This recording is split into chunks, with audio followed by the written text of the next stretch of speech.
Saya rasa kalau selama antar terminal saya rasa oke lah. Yang penting dari terminal ke kota, dari airport ke kota itu yang tadi bisa nggak dari 50 ke 40, bisa nggak ke 35. Nah ini yang lagi dihitung gitu. Saya rasa 6 bulan bisa ya, salaman lah. Insya Allah. 6 bulan bisa. Siapa? Kalau saya melihat begini, saya coba memaksimalkan aset dan konektivitas yang ada, jangan sampai tidak maksimal. Kita tahu kita sudah efisiensi di airport, itu Terminal 4 yang tadinya mau dibangun 14 triliun, ternyata dengan 1 triliun kita bisa naikkan tetap jumlah penumpangnya. Tetapi kita relokasi daripada tadi yang low cost ke terminal titik-titik, yang umroh terminal titik-titik, yang lainnya tetap di mana. Jadi kita coba remapping.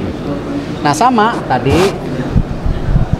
kalau kita benchmarking di banyak negara, saya masih yakin paling tidak rata-rata penumpang dari airport ke titik kota itu mungkin angkanya bisa 30-40%. Memang tadi ada disampaikan di Jepang 80%. Oke, kita jangan bandingin Jepang lah. Memang kulturnya luar biasa. Cuma di banyak negara 30% lah kira-kira. Artinya apa? Kalau 56 juta penumpang yang ada di airport ya, penerbangan maksudnya, itu 20% terserap untuk tadi kereta bandara ini yang ke titik kota itu kira-kira 10 juta. Nah makanya tadi ada kesepakatan antara KAI dan juga airport ya, bahwa kita akan maksimalkan tadi konektivitas dari tentu terminal naik ke kereta apinya, dan kereta api bisa menyuplai penumpang langsung ke titik kota. Kalau 20% itu kurang lebih 10 juta. 10 juta. Sekarang ini masih kira-kira 1,5 juta. Jadi kalau kita bilang masih banyak sekali yang bisa dikembangkan. Makanya kita coba tadi mana beberapa yang kita ingin perbaikin, ya mungkin perlu waktu 6 bulan lah.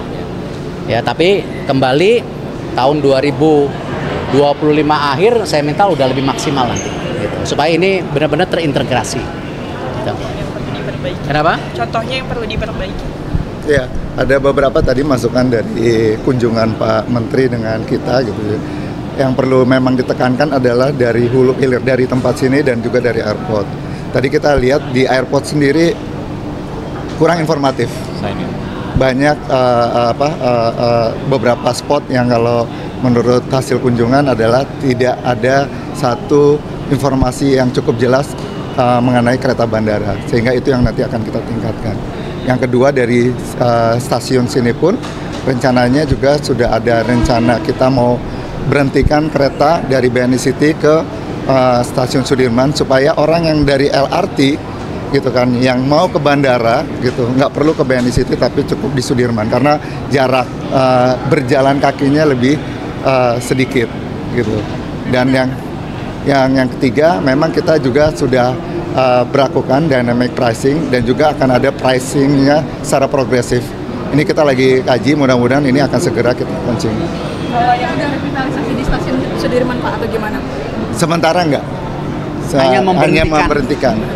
Ini yang tadi bilang kan bagaimana membangun ekosistem seperti tadi, mungkin di karet ya ditutup itu ya, sama lah kayak kita mengenalkan kereta api langsung dari Jakarta Jogja, Jakarta Semarang, kan itu salah satunya ada strateginya. Nah di sini juga sama, bagaimana tadi kalau 20% dari airport 10 juta bisa menyerapkan, itu juga mengurangi beban traffic yang ada di airport dan tol yang ke airport yang selama ini suka macet total. Nah ini kita coba ya pecahkan dengan tadi solusi, misalnya dengan kereta api ini ya memang tadi baru 1,5 juta padahal potensinya bisa 10 juta gitu. Kenapa? Stasiun karet ditutup karena sudah dekat sekali dengan BNI City. Jadi kalau orang yang akan mau ke karet, dia tinggal jalan aja, kan kita udah buatkan selasarnya sampai dengan ke BNI City, sehingga trafficnya pun akan lebih cepat, nggak perlu lagi berhenti tapi langsung berhenti di sini. Tambah nanti kita akan berhentikan untuk yang kereta bandara di stasiun Sudirman. Kenapa? Naik dan turun. Naik dan turun. Dan kurang lebih itu kan tadi kita coba 50 berapa menit Pak? 50 menit. 50 menit. 50 menit. Nah, kita lagi coba hitung kalau bisa di bawah 40 menit. Jadi orang akan lebih efisien lagi, oh pakai kereta dari airport ke pusat kota 40 menit. Kalau bisa 35 menit, nah cuman lagi dihitung, Lagi dihitung. jangan terlalu cepat gitu. Ya kalau 50 menit ke 40 menit itu 10 menit, saya rasa sangat Ya, bisa. akan Kalayangnya Pak kan lambat banget tuh Pak. Sama mungkin kalayang itu ada evaluasi. sebenarnya ada kecepatannya. Ada. Yang kalayang yang di bandara Pak. Heeh. Itu ada evaluasi nggak Pak? Kan selama ini Oh kalau ya, tadi gini kan kita mengefisiensikan, memaksimalkan yang sudah ada. Kalau semua bongkar ulang, ya nanti kos lagi, ya. Saya rasa kalau selama antar terminal, saya rasa oke lah. Iya. Yang penting dari terminal ke kota, dari airport ke kota itu yang tadi bisa nggak dari 50 Turun. ke 40, bisa nggak ke 35. Nah ini yang lagi dihitung gitu. Saya rasa 6 bulan bisa ya, salaman lah. Insya Allah. 6 bulan bisa. Siapa? Nanti 6 bulan kita tagih lagi. Tadi Bapak Sarah juga sempat mention soal terminal khusus low cost carrier. Nah itu mungkin boleh dielaborasi lagi Pak, apakah itu Pak Faik, nah, low cost carrier seperti apa?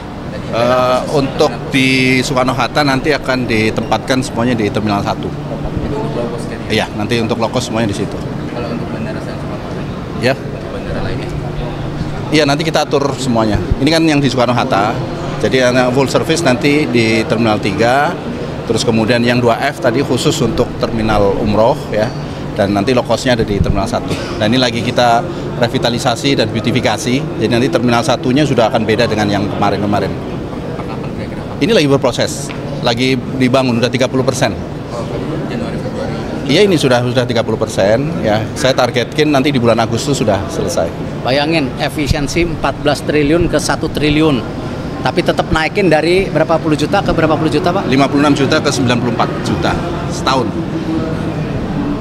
Pak Erick, untuk merger perusahaan BUMN jadi 30 perusahaan itu progresnya gimana Nanti Pak? saya baru akan rapatkan di Rapim minggu depan. Sama Wamen semua dan prosesnya nanti kan kita ajukan ke Bapak Presiden bahwa kita akan terus mengefisiensikan BUMN yang ada sehingga kerjasama dengan swasta, UMKM terus kita tingkatkan. Bahkan kita sudah mendorong peraturan menteri, saya sudah dorong kirim ke Pak Mensesnek dan Sekap mengenai tender di bawah 15 miliar. Itu kalau nanti disetujuin Pak Presiden, itu kita akan semua kasih ke UMKM. Yang lebih dulu akan di merger yang mana Pak kira-kira? Nanti sesuai dengan kajiannya kan masing-masing kadang-kadang satu dan lain kajiannya itu yang mungkin perlu pendalaman gitu ya. Kalau untuk IPO perusahaan BUMN di tahun ini? Saya belum lihat yang 45 nanti saya lihat lagi ya. Cuman ada beberapa kerjasama yang seperti rumah sakit sudah bekerja dengan INA dan juga bekerja sama dengan Swire dari Hong Kong yang punya KT Pacific itu sudah. Lalu kita jajaki yang hotel seperti pesan Pak Prabowo, hotel ya udah BUMN nggak usah nggak apa-apa. Kita coba partnerkan gitu. Satu lagi Pak, kan kemarin akhir tahun BUMN pertahanan kan ada banyak perombakan direksi tuh Pak. Nah itu di Rut PT PAL Pak Jenot masih jadi di Rut sementara kan rangkap jabatan jadi Waka Danantara tuh itu gimana Pak? Ya kan kajian Danantaranya belum tuntas. Jadi Pak Jenot belum menyalahi. Tapi nanti kalau memang sudah ada ya memang tidak boleh rangkap jabatan. Kalau sekarang masih proses nggak apa-apa saya rasa. Ya.